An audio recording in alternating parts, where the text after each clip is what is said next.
What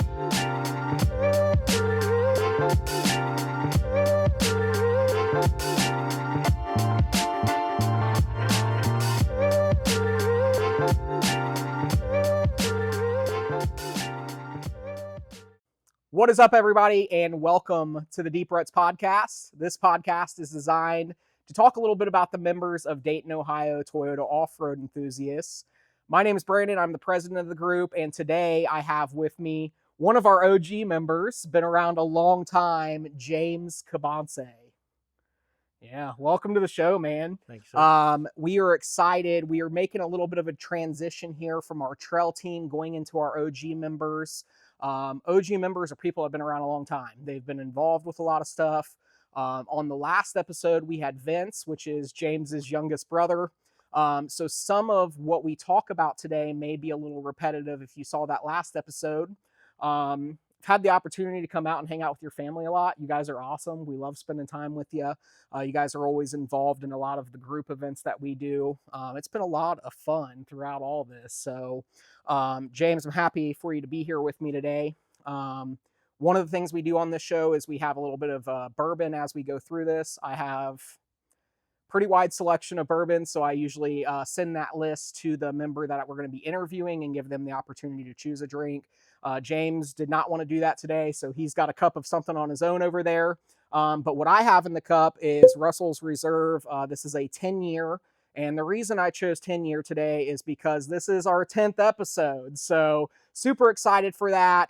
We wanted to make that transition into our OGs on that big number 10. So James, let's talk a little bit about how you got involved with DOTORE. Do you remember how or the first time that you found out about DOTORE, first event that you came out to?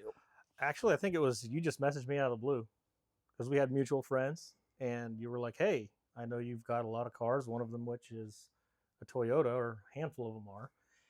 And you were like, "Hey, don't you off-road that stuff?" And I don't think I actually had this yet. I just had the Tundra, Right. for, which is just my tow rig. So it doesn't really go off-road. It basically just goes to Costco and pulls trailers or whatever you want to do. Yeah. And then I stumbled upon this. And then when this came about, I think the first time we all actually hung out was the, what was that? Haspen.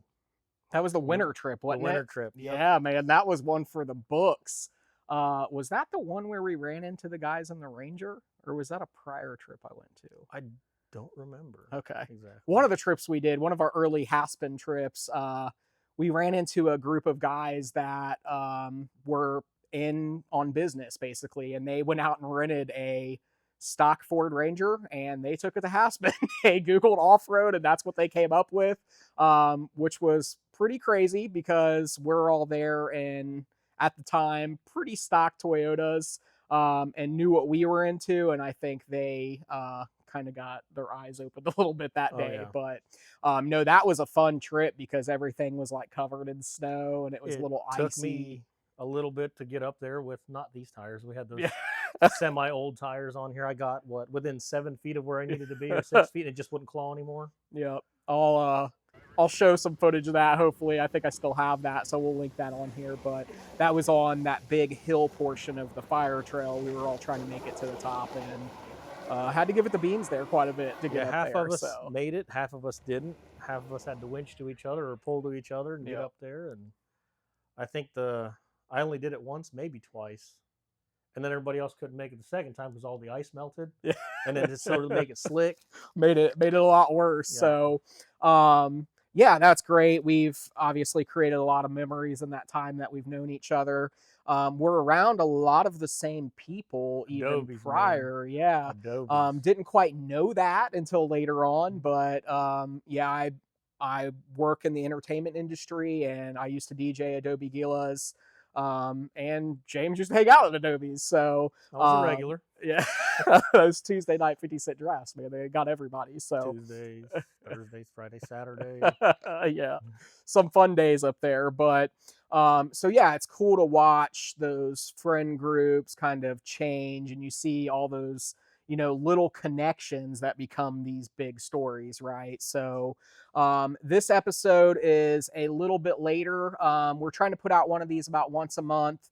James just had some pretty big changes in his life. So you want to talk a little bit about that? Yeah, actually, as about a month ago, we had a little boy, Yeah. Maxton James.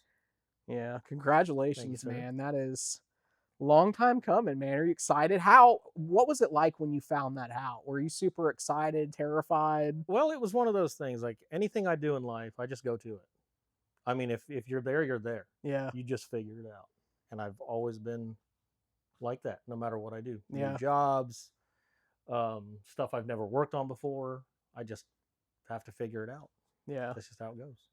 That's a good way to look at it though, because it's like some things you can't prepare for. You know No. what I mean? And no matter how prepared you think you are with, something of a life changing event like that, there's always surprises. Yeah. But at the same time, you're like, well, we're just going to go with it. Yeah. I'm not going to say there's not a lot of hardships like sleepless nights. Uh, yeah. So, but other than that, really, it's like I said, just like anything I do in life, I'll just figure it out. Yeah. You know, Awesome, man. Well, I like to kick this off usually about talking childhood, things like that. So, we learned a little bit from your brother on the last episode. We know that your dad owns a shop and you guys are heavily involved with that. So, you've been around cars and stuff since your early childhood days. So, basically. also from this area, born and raised in Kettering, right? No, actually, I was born in the Philippines. Okay, okay, Yep, I was gotcha. born in the Philippines. Moved here when we were two, or I was two. Okay. Yeah, basically there. My dad ran a shop back then, and I was kind of like always wanting to be out there and looking at things, Yeah. and just I don't know. It's in my blood, man. Yeah. Might as well been born with a wrench and a steering wheel in my hand. You know what I mean? For sure. So No, that's super cool. So, when you think of like childhood, obviously you had two younger brothers. mhm.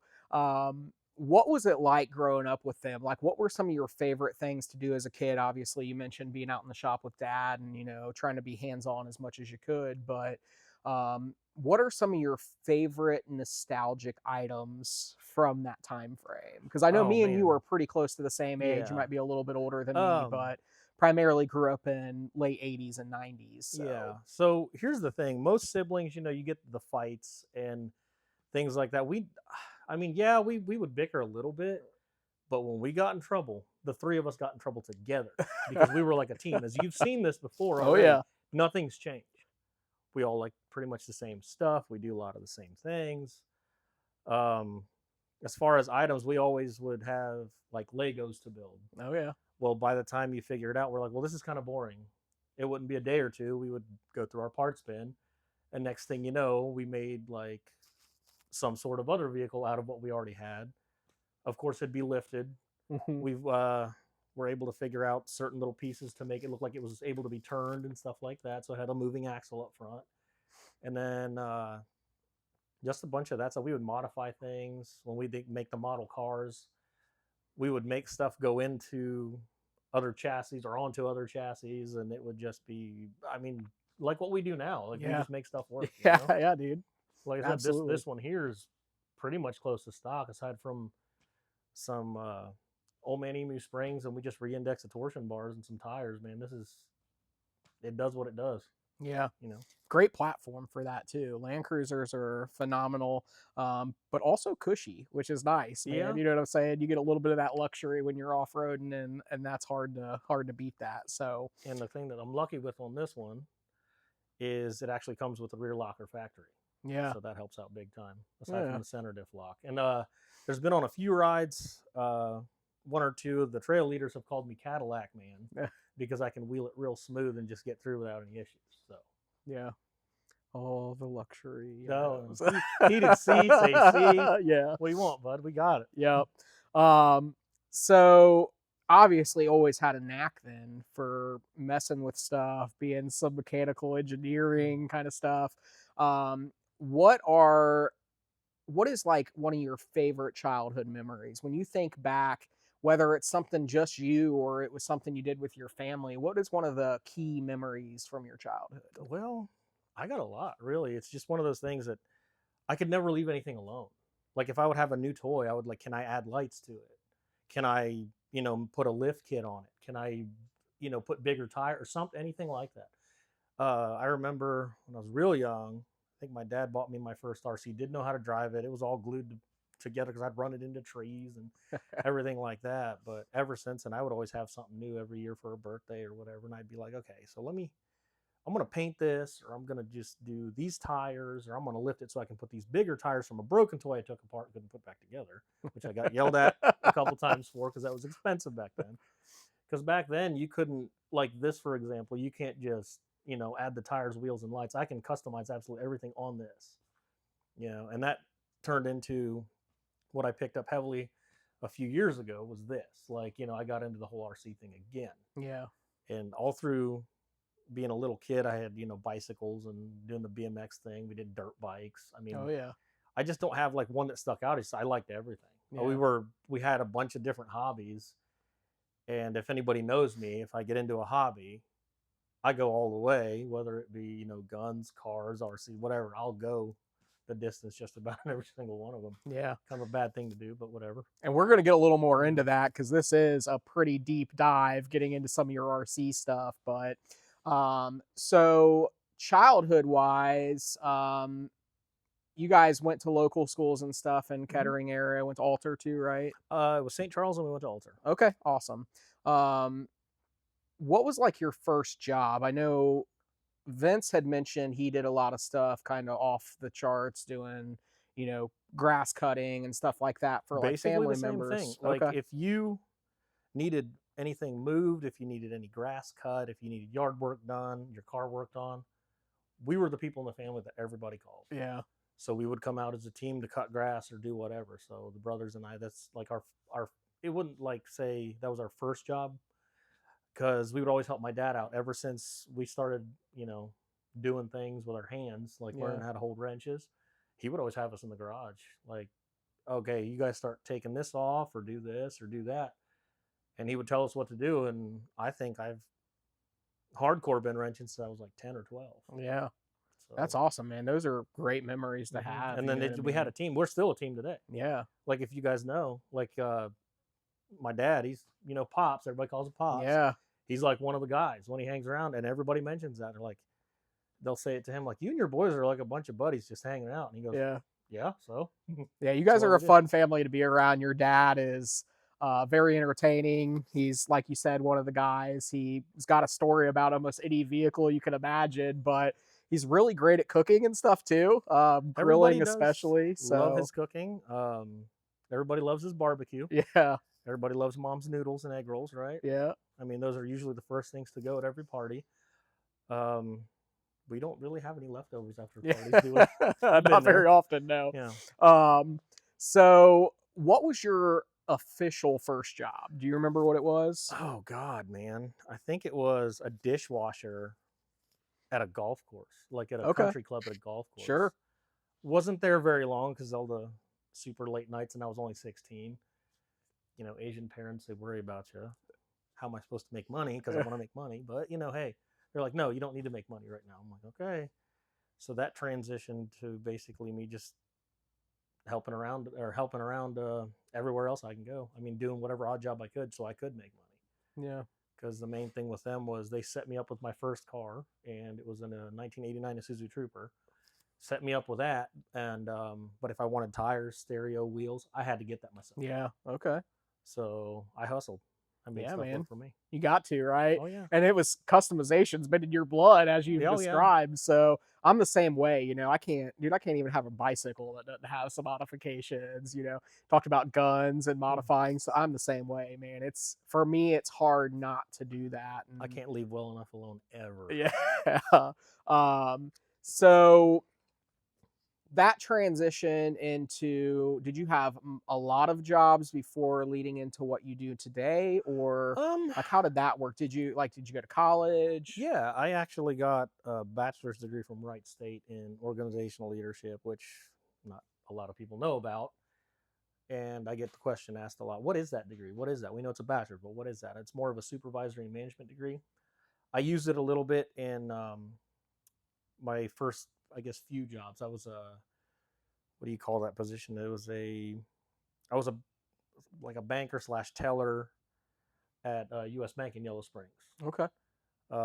Made friends with Dave Chappelle for a little bit, actually. Nice. Then from there, I transitioned to the base, doing some entry level IT, third shift type stuff. So I was like, you know what, I'm gonna transition out of that.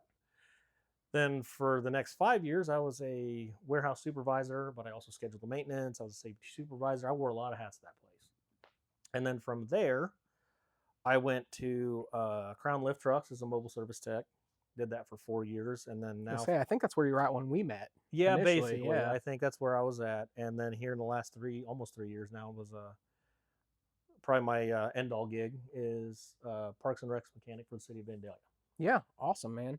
That's a good spot to be, man. You get I ain't you get leaving. a little bit of I'm everything, not right? leaving. You get to go outside and do some stuff. You get some Yep. shop days. Yep. So I work in the office doing, I can price bids on golf carts, trucks. I outfit some of the trucks with stuff that they don't want to pay for at the upfitters. yeah, Anything from strobes to, extra accessories like air assist bags for the rear.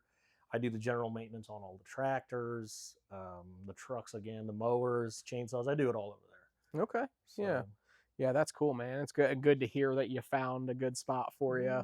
A lot of people are, up in the air, even at our age, are like, what am I going to do the rest of my life? Like, so I'm Yeah. glad you found that out and you're happy doing that. This is So, one of the positions I wished I would have found years ago because, the whole city gig thing, you can retire at 30 and out kind of thing. But yeah. a little later, but hey, I'm here and we'll take Yeah. it. Yep. No, it's never too late. Let's put it that Yeah, way. I hear So, that a lot.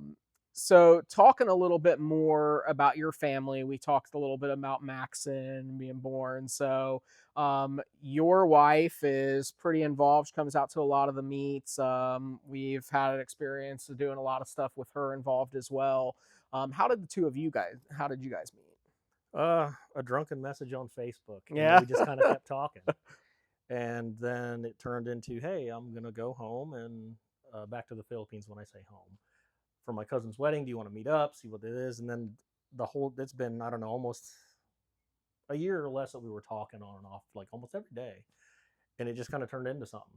And next thing you know, we've been together, holy shit, like 13 years. Yeah, dude, that's I'm 39 awesome, man. now. We had our first baby. I mean, like, Yeah. just to look back, like we were just sitting there talking, and boom, we got a whole setup now. We got a family of 3. Like, Yeah. Dude, that's super cool. crazy how things work out. Yeah.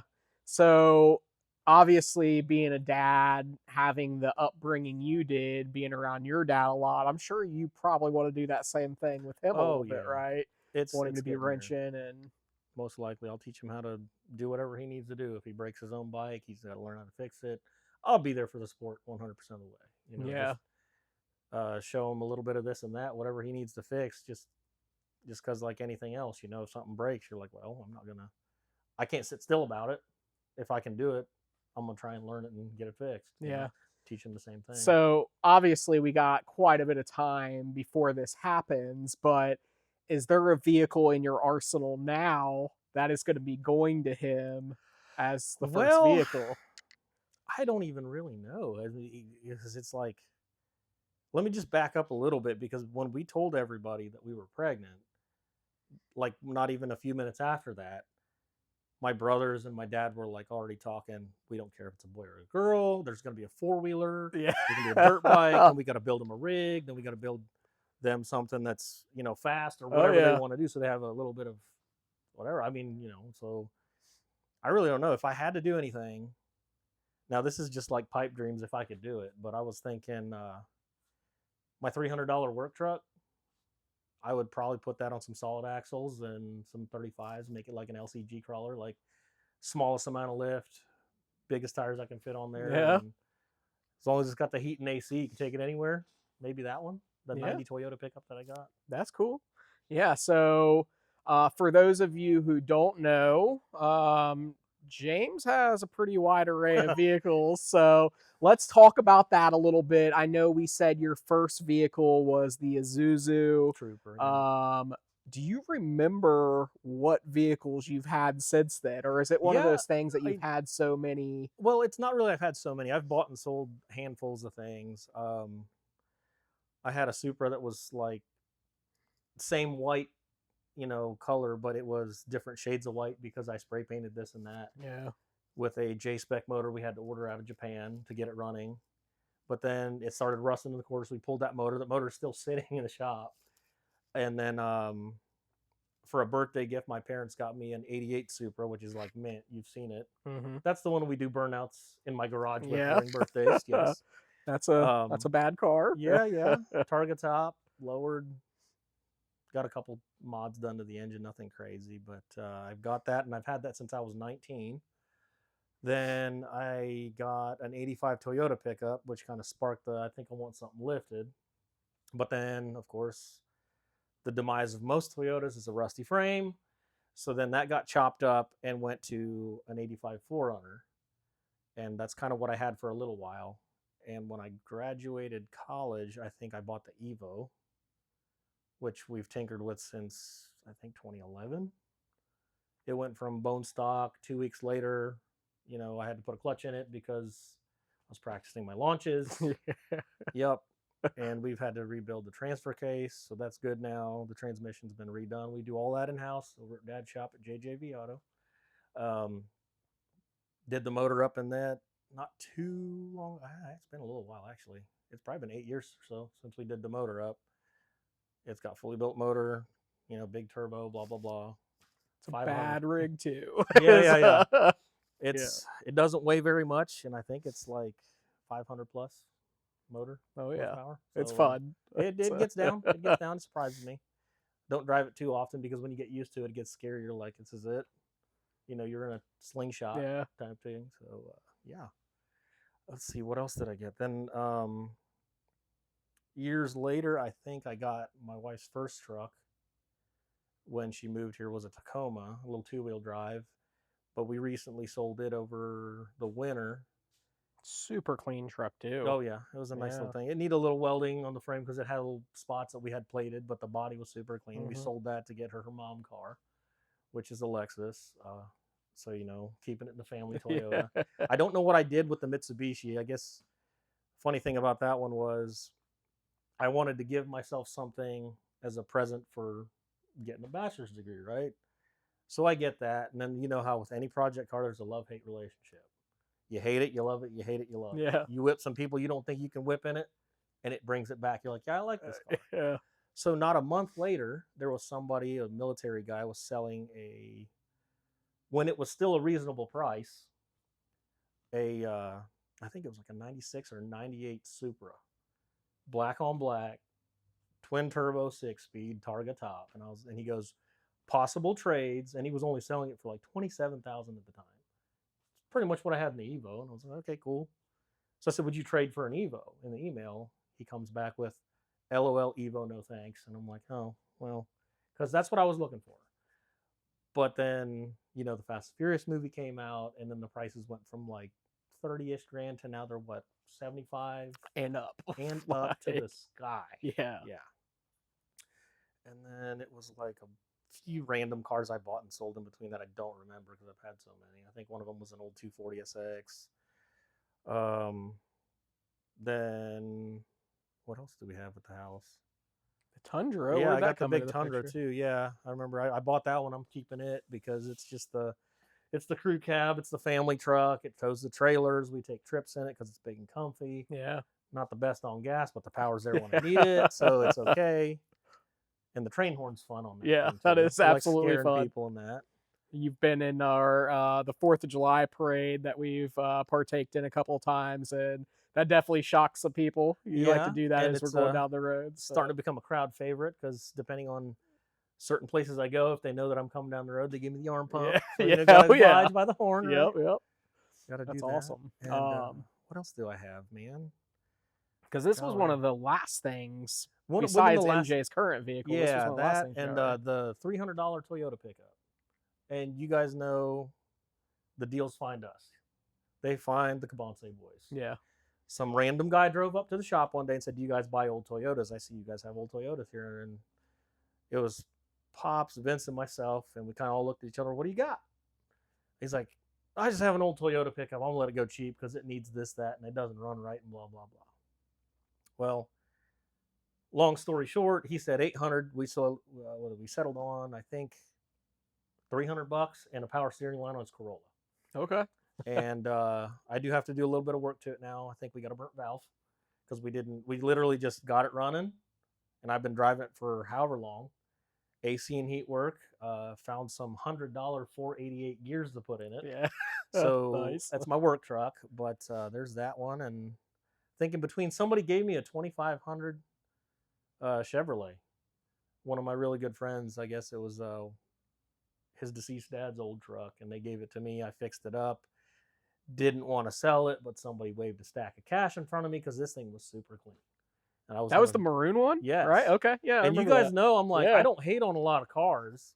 And everybody's like, what are you doing driving a Chevy? Are you sick? Is there something wrong with you? It's not a Toyota. The neighbors, some other Yeah. friends were like, is there something wrong with you? I was like, no, it's just a good old, cowboy charm truck. Like the AC and heat worked in it. It was the throttle body 350. OBS Chevy can't get out of its own way. Oh yeah. But That had the maroon on maroon, oh yeah, right? dude, Maroon that interior. red interiors. Yeah. Oh yeah, Iconic from the 90s. but of Like, course, I don't think I had it 3 or 4 days. Put a set of wheels and tires on it. Put a slamming stereo so you could hear me from down the street. yeah. With or without the radio, because I think it was just a straight pipe to a little itty bitty muffler, so you could definitely hear me coming down the street. I remember when sometimes my dad or Vince would tell me like, "We heard you," and then 5 minutes later you showed up. But yeah, I do kind of miss that thing. It's crazy that I miss a Chevy, but it was just it was comfy. Those old OB, they got that charm to them. Yeah. But when somebody waves a stack of cash in front of you and says, "I really like it because it's clean," you're like, and then your wife says, "Go ahead and sell it because you got way too much junk already." you kind of got to. So We've got a dealership in our yard, so she. yes. Well, speaking of dealership, when sometimes I know when you guys come over and some other friends come over, it's mainly a bunch of Toyotas or like tuner cars or lifting Yeah. anything like that. The neighbors have said when we see you guys have a party, it almost looks like it's an off-road Toyota dealership Yeah. because everybody parks so nice and it's just lined up. We're Yeah. always ready for the photos. Oh like, yeah. absolutely. No, it's super cool. I've had a lot of cars and stuff too, and secretly I'm also a Chevy person. So, but I was around Chevys and stuff a lot growing up, and basically We were made the too, jump. actually. Yeah, made the jump to Toyotas because of my dad also. So my dad had a lot of influence on the vehicles I chose, except for Volkswagens and Audis that I went through for a while, kind of Yeah. my Euro stage. But We got a couple of those in the fleet right now. One was supposed to be a buy and sell, but Mom fell in love with it. It's an old Audi A4, but yeah, we're using that as her grandma get around car, and Dad uses nice. it for a work car because it's so cheap on gas and it's all wheel drive. Why not, right? Yeah. Yeah, man, that's cool. So, making the jump a little bit here, from childhood jobs, cars, into your love of off-roading and kind of where that began. So, obviously, that had a lot to do with your dad. But when you go back home to the Philippines, like you have a lot of relatives that do a lot of off-roading and stuff. I Not got some necess- cousins and some friends that have some off-road Toyotas. Yeah. I think the smallest tire at some of them runs a 38-inch, but hey, Yeah. whatever. Yeah. That's a pretty big tire. But terrain is a lot different there too, I Very imagine. much so. I've never been to the It Philippines. is a tropical, climate. So when it's dry, but in the rainy season, it's rainy. You could look at something and it looks like, oh, there's just a little bit of tire tracks right there. My cousins actually have an off-road shop, an off-road track. And at the track, he was like, I don't know if I'm going to go through there yet. It's like, dude, it looks dry. And I was like, it rained a little bit ago, but it looks dry now. He goes, yeah, we call that the trader spot. Well, we went through it, almost got stuck. He's got I think it's like a 76 series 3-door Land Cruiser. 2-door with one in the back, kind of shorty. Yeah. And it almost sunk it to the axles. Oh, man. And his lockers were being serviced, so it was open. Somehow or another, we were able to kind of get out with the help of another Hilux, but yeah. But the love of off-roading basically started just because it all goes back to a little bit of the RC thing too, because I was like driving it, grass, whatever. And then the love for Toyota started because my dad had bought a 1988 Toyota pickup, which he still has, and you guys have seen it. It's like Holy Grail. Oh, yeah. 23,000 miles. Beautiful. 4-wheel drive, the whole thing. That's the truck that everybody wanted back in the day, and it's still the truck I still want. But, And the whole, like I said, go back to the love of Toyotas is because before I was born, my dad had the shop. He was making anything and everything. This engine goes onto whatever chassis with this transmission, and they were making adapter plates, for stuff now. And back then, they had stuff made. Like if you wanted a Suzuki transmission to go to a Toyota motor, you made an adapter plate, and that's what he did. He had a shop that would assemble passenger car or passenger jeeps, is what they call it. They use them for modes of transportation in the Philippines. It was like either you can use it as a people mover, or you can haul, grain, rice, vegetables, whatever. So Okay. he would get orders for anything and everything. From what I was told, you could have, you know, a big dump truck style rear end, but then you'd have a smaller transmission and everything. He just make everything work. He's a magician. Everybody says he's a magician. He makes stuff work. Yeah. That's how we've learned what we learned. You know what I mean? I've heard And that a lot about your dad. I know he's like a mad scientist when it comes to pretty much anything mechanical. Like, yeah, and it's rubbed off on us, as you can tell. yeah. Right. So when I was 10 years old, we took our first trip back to the Philippines. And this is actually, you could say this is one of my favorite memories, is he was like, we're cruising around in his 49 Willys that he assembled, but it was powered by a 13T Toyota motor. And I do believe the transmissions of Toyota too come from either some sort of sporty rear-wheel drive Corolla. And he looks over at me and goes, I think it's time for you to learn how to drive. And I'm like, sir? Like, huh? He's like, I said, I'm 10. He goes, I didn't ask you how old you were, kind of thing. He just kind of goes, no, get over here and learn how to drive. I'm trying to figure it out. And it was from there, it was just like, damn, I want to drive, Yeah. So that turned into, hey, when we're working on this so-and-so's car, can you switch the cars around? I'd be like 11, 12 years old. He would kind of let me move cars around. And then when a few years later, we got our own shop, I had my license. And ever since then, I've been, moving stuff. Like I knew how to drive stick shift. Automatic's easy, so it is what it is. And that was the whole, start for me. It was like, okay, so this old Jeep, this is cool. When I, learn how to drive, I got to get me something that's kind of nice, something that's, like this, because he's always had a really nice vehicle, and then he had the daily for work. So that rubbed off on me. It's like I can't, I'm gonna wear my work boots when I go to work, kind of thing. And if I want to go out to a nice dinner, Right. I'll pull something else out Yeah. that's nice, right? So sounds crazy, but that's how we do with cars. Like I can take this anywhere, but I won't take like his truck or my Supra or the Evo anywhere that this will go. Like even if it's just going to the store, because Right. keep things nice, right? So it was one of those things. You just like, okay, you got this for this occasion, that for that occasion, and it just, like I said, it rubbed off on all of us. And the family's got multiple cars. Yeah. Oh yeah. It's kind of crazy, but Yeah. that's even John is not on Facebook. I've been pushing him, trying to get him to be on Facebook, but he also has a Toyota. Not a lot of people know that, but yeah, he's got some fun toys too. We all do. You guys are all very in tune to all that. The only thing is we got the land part covered. We can go rough terrain, we can go street. Don't quite have the sea and air. Not really boat people, and I don't know how to fly something. So dude, there's we'll when you retire, you never know. You might get into it. So my brother-in-law is a pilot, so he's actually a safety analyst for a company now. But the first time I actually flew was in a plane with him. It was just a Cessna, but we got up there, and I remember him, kind of similar situation to you at the Willys, but he was like, all right, man, go ahead. And I just kind of looked at him, and I was like, huh? Yeah. He was go ahead. And I was like, what are you talking about? And he's like, fly it. I was like, dude, I don't know what I'm doing. He's like, just take the sticks, man. I'm here. I got you. Yeah. And so I'm just flying a Cessna. No idea what I'm doing, yeah, but it was here. Like crazy memory to have, man. And several years after that, I went on my first plane ride, which was by myself, basically. I had to come from, I was in Chicago for a craft show for my in-laws' business, and I had to be back in Ohio for my normal job, so I had to fly from Chicago into Dayton by myself, which was a little stressful, but now I'm like, it doesn't bother me at all to fly. I've kind of gotten used to it a little bit. Just like anything. Like I said, if I was in a situation where it was like, hey, I should probably learn this. Yeah. I'll learn it. The same thing, man. But yeah, going back to that Willie's though, every time we would go back home, and we still go back home today, and I still drive it. I go Yeah. buy beer in it. I run and grab snacks in it, whatever. And it's so cool to be like, Dad and my mom were, getting together.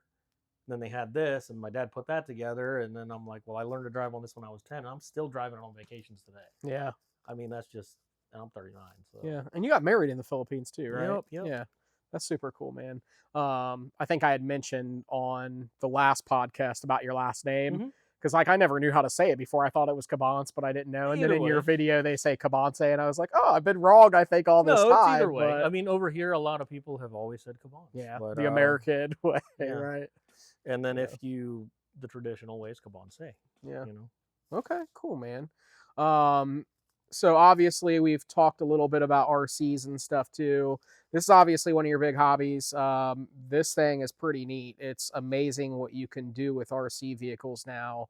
And you have quite a few of those. Like you said, you've been collecting them since you were a kid, and birthdays and all that stuff, and you've always kept them.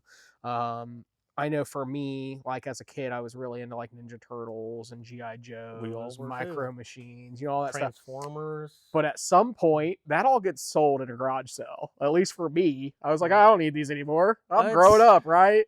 And I sold a lot of those toys. Yeah. And now, every time I see, if I'm out somewhere at a garage sale, I see a toy, that it was from my Yeah. childhood, I'm buying that. Like, Yeah, I'm well, buying these toys now as we an didn't adult. know at the time, but there was certain Hot Wheels, certain like action figures we all Yeah. played with that we sold off or lost we left it somewhere, who knows, that are worth crazy amounts of money now. Yeah. So, But yeah. so you've modified a lot of different RC vehicles. This Mhm. one is obviously a 100 series, or that's 80 isn't it? series. That's an 80 Yep. series. So pretty cool though. Lights and everything work on Mm-hmm. this. It's got a winch. Mhm. It's got, which you can't see right now, but James has a 3D printed head in here, which looks just like him. Pretty amazing. But a lot of little touches on this vehicle. So like on the top, you've got a box that's labeled with like Ross Fab Off-Road, and Ross Fab does a lot of work in our group. Makes some really cool stuff, Yeah. sliders, the bumper Bumper. on this. On the back, you've got a JJV Off-Road, the windshield sticker Yeah. JJV. So being able to have some really cool custom touches Yep. on that. Making it mine. Exactly. And being able to take it to this extent too, it's pretty impressive what you can do with RC Mhm. vehicles now. And James is your go-to dude for that. Okay. So if you are watching this and you were an RC person, or maybe you want to get into RC stuff, reach out to him. Okay. If you got questions about RC right now as you're watching this video, post them below. We'll make sure he gets those. So, but really cool. How many RC vehicles do you think you have? Because you've got a pretty good collection of those, man. right? I've probably got over a dozen from childhood at my parents' house in my old room. I've got maybe another handful and some at the shop where we used to live. And I've probably got between small and big, I don't know, maybe 20 or more at the house. It's stuff that I just pick up because one or two things I paid full price for, but most of it's like parts that I've built. It's like I get bored and I build something, or somebody will say, oh, hey, this is broken. I can't get this to work or whatever. And I've been around a couple things, so I know a couple things. So Yeah. next thing you know, I'm like, well, I'm going to use this for parts. And I'm like, that only needs that replaced. Let me see what I got. I go through the old bin and I find something that works, and here we go. We got another rig. Nice. You know. And you do a couple of get-togethers with some other people in the group that also do that, right? You guys kind of go wheeling your RCs a little bit. There's I believe Andy McNeil. He's one of them that wheels with me. And he's not really in the group, but he was there at a few of the meets the first time. My buddy Chris. Okay. He's real big into it too. But we'll go to like the quarry in Fairborn, or certain parks that we go to, or an indoor track that we go to in Greenville. It's called the Bull Ring, where we actually wheel some of them. But just like a real vehicle, I can customize these new ones from the very last screw. I can put whatever chassis with whatever axles I want. These wheels that are on here are actually 3-piece wheels with an adjustable offset. So you can put the drum, like the thicker drum or the wider drum goes in the rear, or the front to change the offset. There's like a lock ring, and there's all kinds of stuff to that. Man, I mean, that's shocks, motors, you name it. You can change whatever you want to change on this. But yeah, and I think one of the super cool things, obviously demonstrated here with your head, is the 3D printability now oh, it that is they have. crazy. You can do Like, anything. yeah, I've got a couple buddies that were like, "Hey, do you need anything done?" Or I'll ask them, "Hey, have you done this before?" I had a guy from work reach out to me and say, "Hey, I bought this new 3D scanner thing. If I scanned your head, why don't we put one in one of your RCs?" And that's how that goes. And then another buddy of mine, James Laughlin, actually does miniatures, and he painted that head to match. You know, wow. some if you've seen some of the bright colored hats that I wear Oh on the yeah, trails and the big gaudy glasses, he made it. yeah. I So mean, I'm not exaggerating. It's hard to get a picture and stuff, but I'm sure you've probably got a pretty good picture of it, and we'll link that in the video here. But it is extremely impressive, man. I can't believe because you're right. The glasses, the hat, like all those little details. Like, if I didn't know, if I didn't know that was made for you, I would see it and still know it was you. hmm You know what I'm saying? It's that close. So super cool what you can do with these and working lights and strobes and off-road lights and winch, all yep. that stuff. So definitely, you know, reach out to James if that's something you're interested in. He's got probably a lot of advice. You know, maybe getting you into something that's you know user friendly but also still being a little modified Oh, sky's the to limit, kind or of we get can you stay going. low. Yeah. But just like anything, you guys can call me for this kind of stuff too.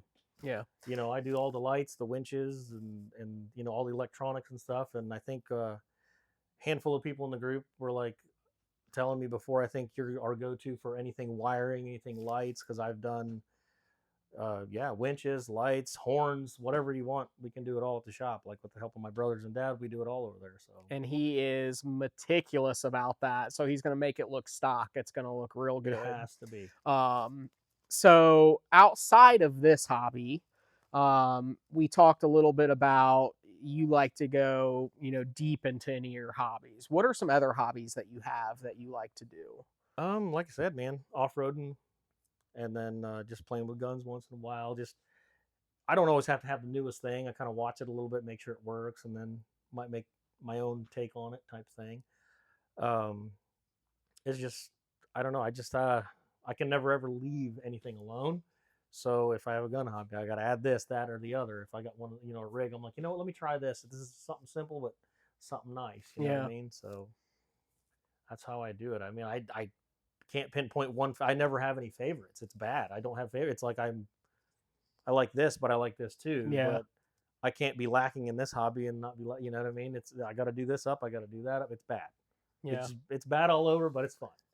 I I love this next question and it gets you thinking a little bit, but are there hobbies or a hobby that you don't have that you wish you did have? No, pretty much content, honestly. I mean, I really don't know. I mean, just anything I want to do, I just do it. Like, lucky enough that sometimes there's a little pushback, but the wife lets me do it. So, Yeah. and sometimes she'll join in.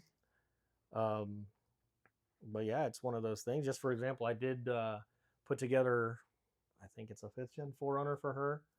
And I think I showed you guys the pictures of it. It's Yeah. got a little baby on board sticker on the back of it Yeah. because it's her rig.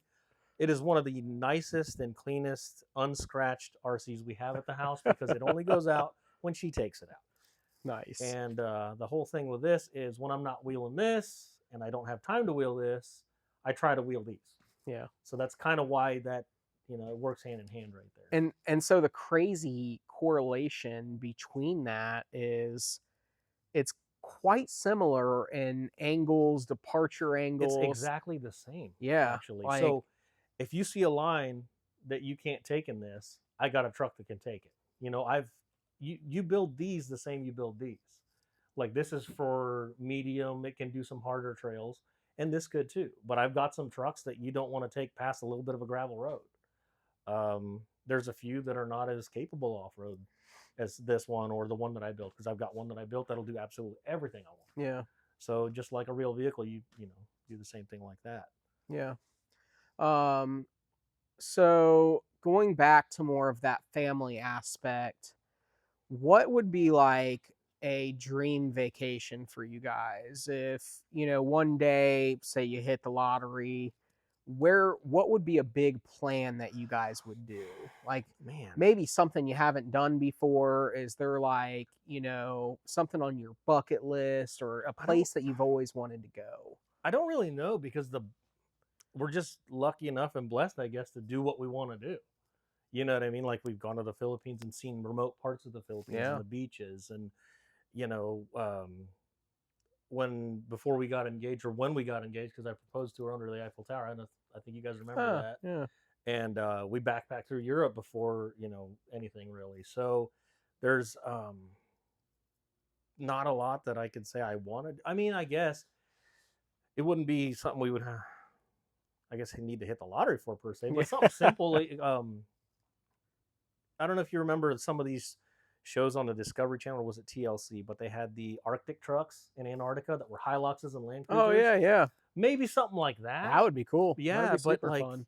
like I said, we're lucky enough to just, hey, I think we're gonna try and go here Yeah. because one of the big things that my wife and I do is on our anniversary, our wedding anniversary, is we try to go somewhere we've both never been, which it's pretty fun because it's like, okay, we'll go to this part of the world, or we'll go to Europe, or we'll go to Mexico, or we'll Yeah. just whatever we think of. It's we just put things into play. We just make the plans and make it happen. Yeah. So like I said, we're lucky enough to do that. It's just one of those things that I can't pinpoint per se that I want to do something different, but I'm just happy that I get to tag along with that kind of stuff. I say tag along because I hate to say it, but like every husband, you just kind of like, how much do we owe? And you planned it all. Okay, cool. Like, Tell me where to be and when to be yeah, there. So, what time and how much? yeah, that's awesome, man. No, yeah, I know you guys do a lot of traveling, and me and my wife love to travel too.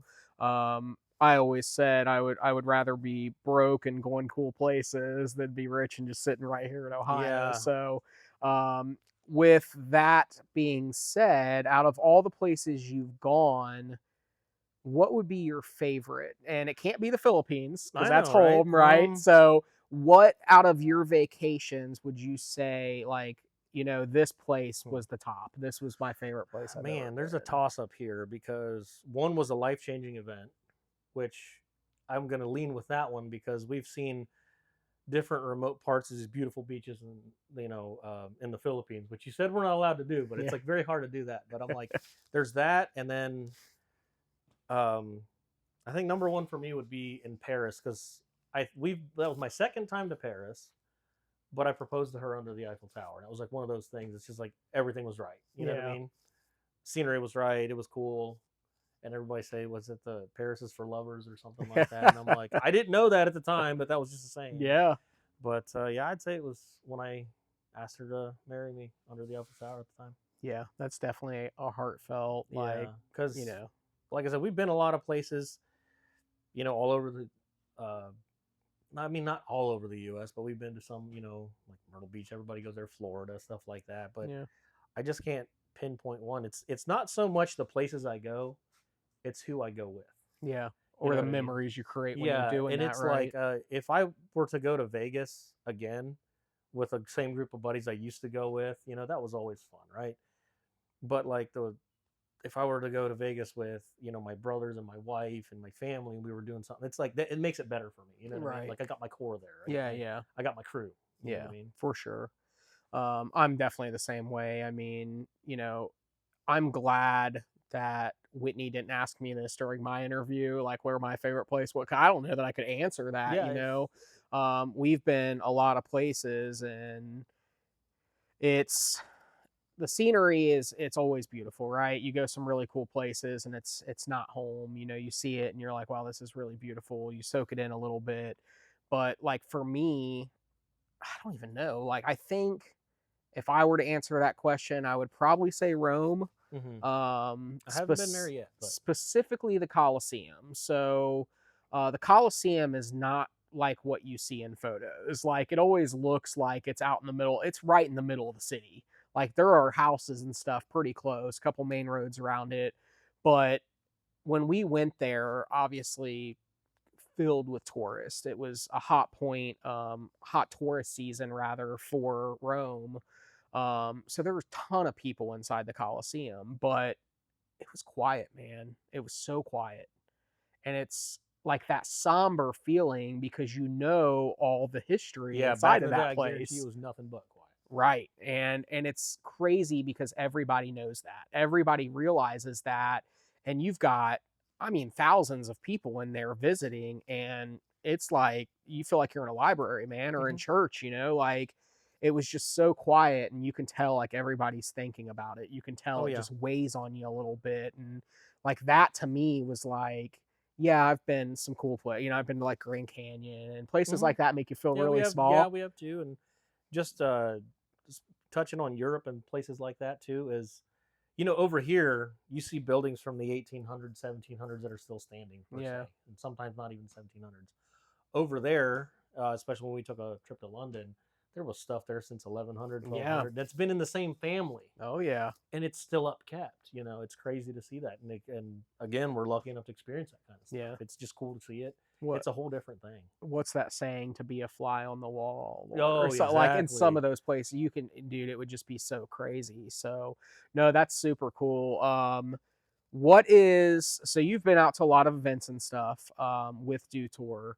So what would you say your favorite DOTORE moment is, or your favorite DOTORE trip, or what does that look like? It doesn't even have to be a ride. Hmm. We do a lot of stuff that isn't all off-road related. So for the people that are new to off-roading, we try to do some educational events. We just had recovery day, so we teach people to safely use winches and recovery gear and all that kind of stuff.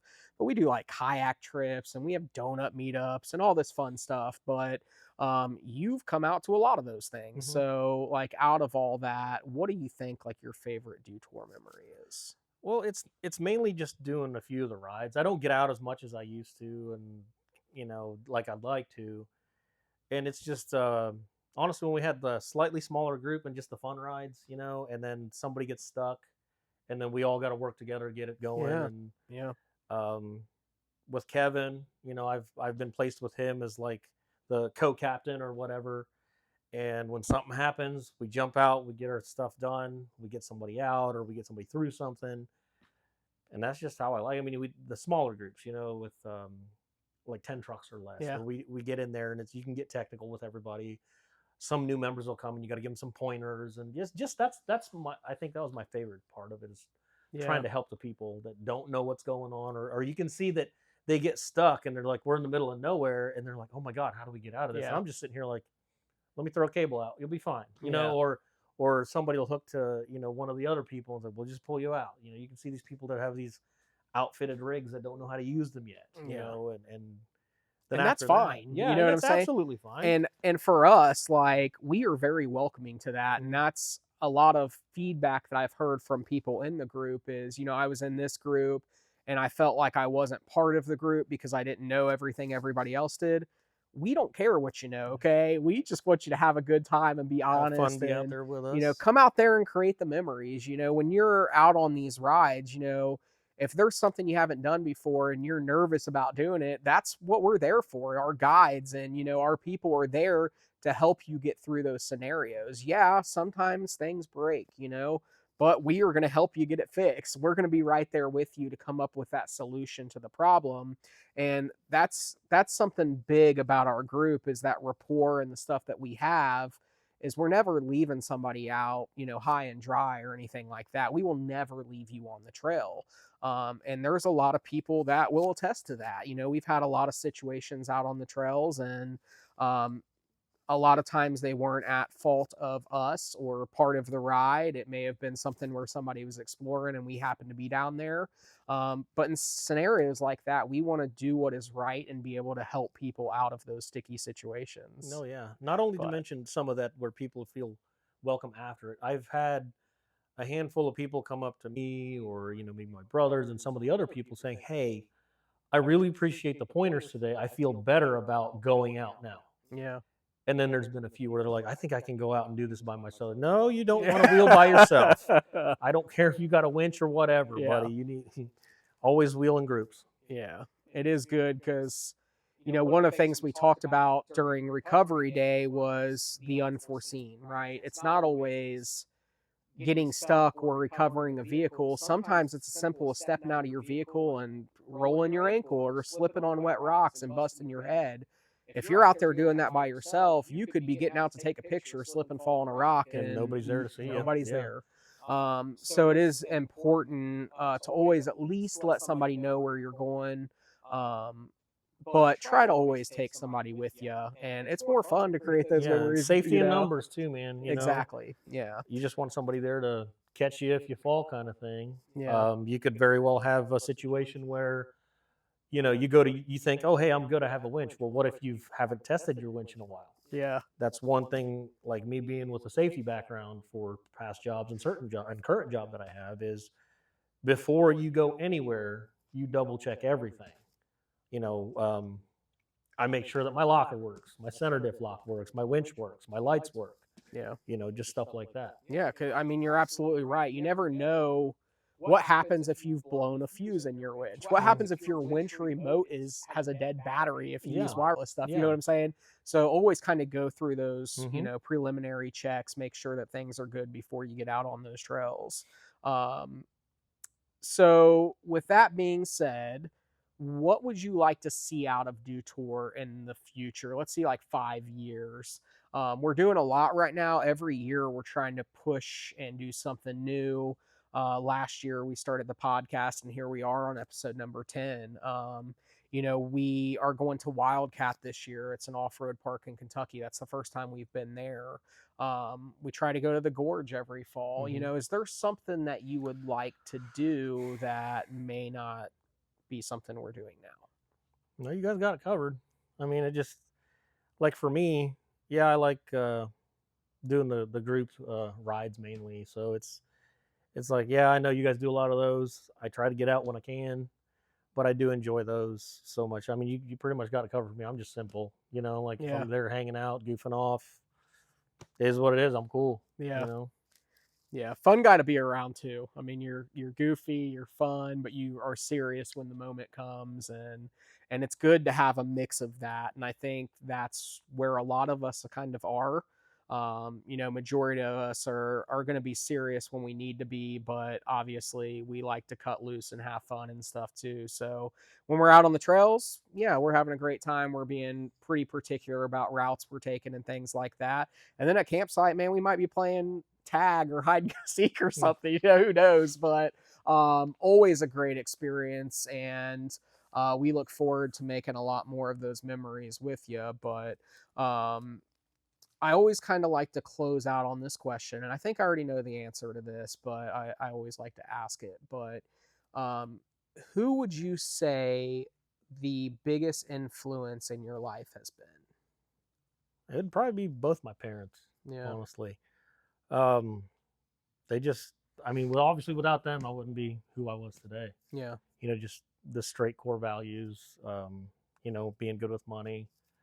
Um, and I get asked a lot, like, everybody thinks I have an extravagant job or I can afford this and that and the other, but it's the simplicity of I just go to work. And that's all my parents said. It's like, if you go to work, you're going to have money.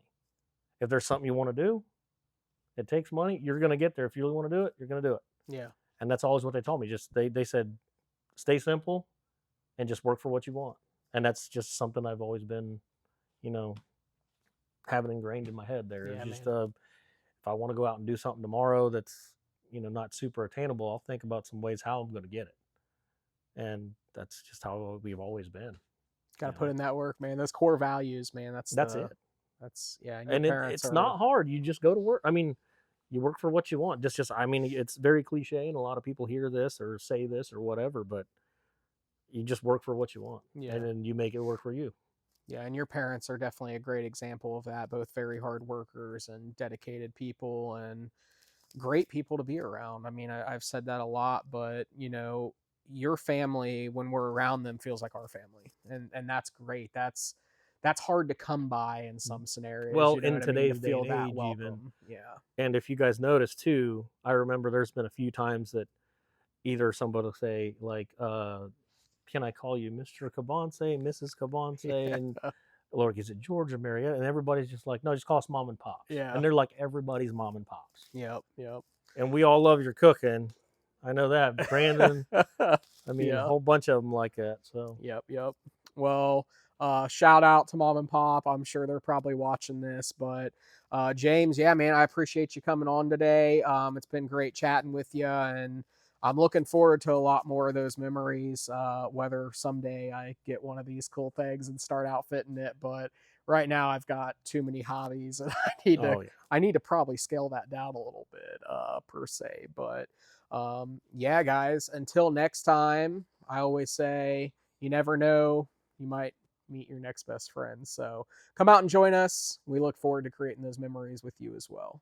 All right, guys, take care. So, yep.